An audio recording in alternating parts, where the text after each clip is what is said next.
To quote from the report by the Government Oversight Committee, even after the administration claimed it was awarding Iraq contracts competitively in early 2004, real price competition was missing. Iraq was divided geographically and by economic sector into a handful of fiefdoms. Individual contractors were then awarded monopoly contracts for all the work within given fiefdoms.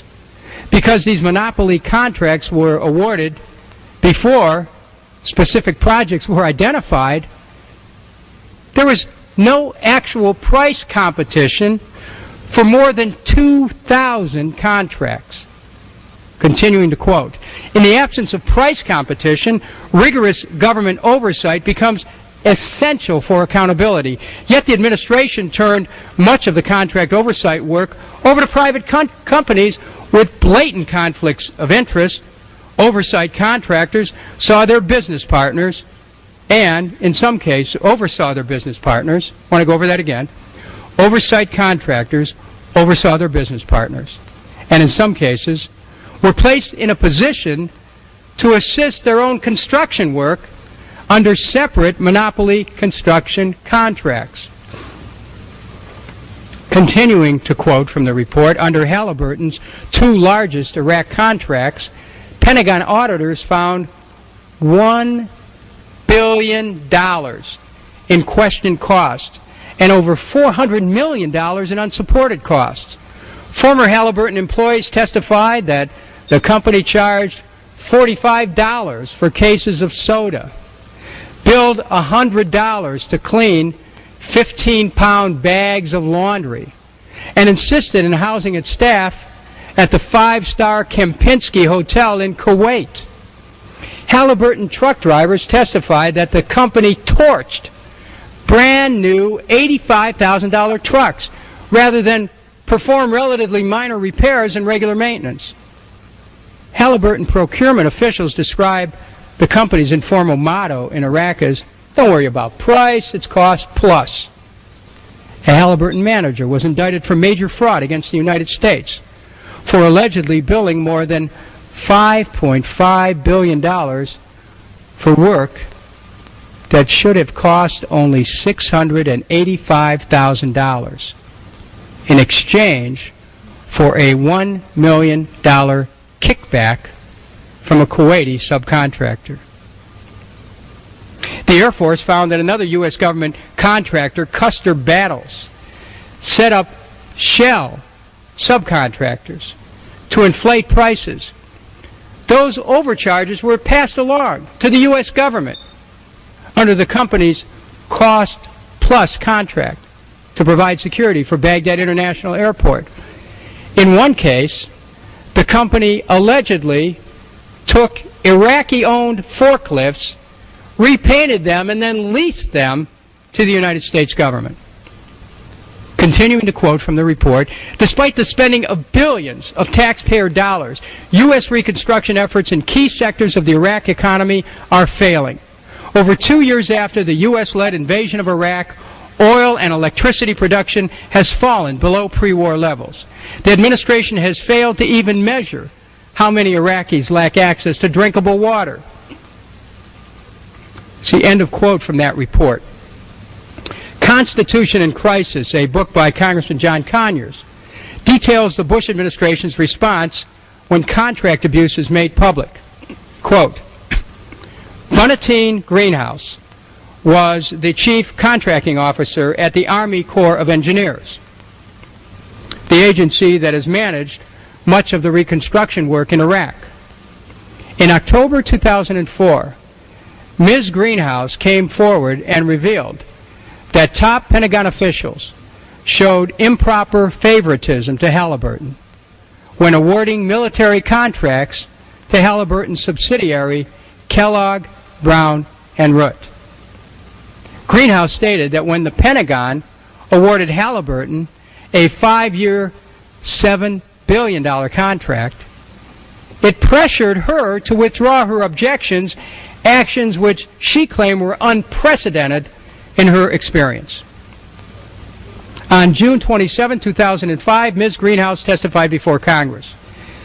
detailing that the contract award process was compromised by improper influence by political appointees, participation by Halliburton officials in meetings where bidding requirements were discussed, and a lack of competition. She stated that the Halliburton contracts represented this is a quote, the most blatant and improper contract abuse I've witnessed during the course of my professional career. Unquote. Days before the hearing, the acting general counsel of the Army Corps of Engineers paid Ms. Greenhouse a visit and reportedly let it be known that it would not be in her best interest to appear voluntarily.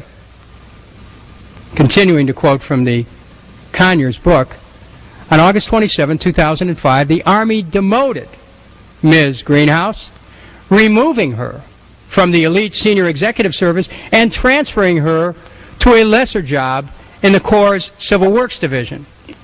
As Frank Rich of the New York Times described the situation, her crime was not obstructing justice, but pursuing it by vehemently questioning irregularities in the awarding of some $7 billion worth of no-bid contracts in Iraq to the Halliburton subsidiary, Kellen Brown Root.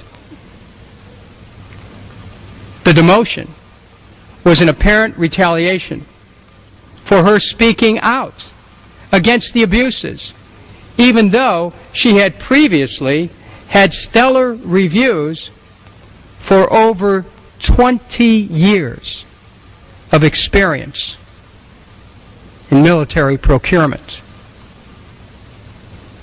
End of quote from the Conyers book. The House Committee on Oversight and Government Reform reports on domestic contracting, quote, the administration's domestic contracting record is no better than its record on Iraq. Waste, fraud, and abuse appear to be the rule rather than the exception. A Transportation Security Administration cost-plus contract with NCS Pearson, Inc. to hire federal airport screeners was plagued by poor management and egregious waste. Pentagon auditors challenged $303 million. That's over 40% of the $741 million spent by Pearson under the contract. The auditors detailed numerous concerns with the charges of Pearson and its subcontractors, such as $20 an hour temporary workers billed to the government at $48 per hour, subcontract who signed out $5,000 in cash at a time with no supporting documents, $373,273.75 in unsubstantiated long-distance phone calls, $514,201 to rent tents that flooded in a rainstorm, and $4.4 million in no-show fees for job candidates who didn't appear for tests. A Pearson employee who supervised Pearson's hiring efforts at 43 sites in the U.S. described the contract as a waste of taxpayers' money. The CEO of one of Pearson's subcontractors paid herself $5.4 million for 9 months' work and provided herself with a $270,000 pension. Continuing to cite the report, the administration is spending $239 million on an integrated surveillance and intelligence system, a no-bid contract to provide thousands of cameras and sensors to monitor activity on the Mexican and Canadian borders. Auditors found that the contractor, International Microwave Corp., billed for work it never did and charged for equipment it never provided.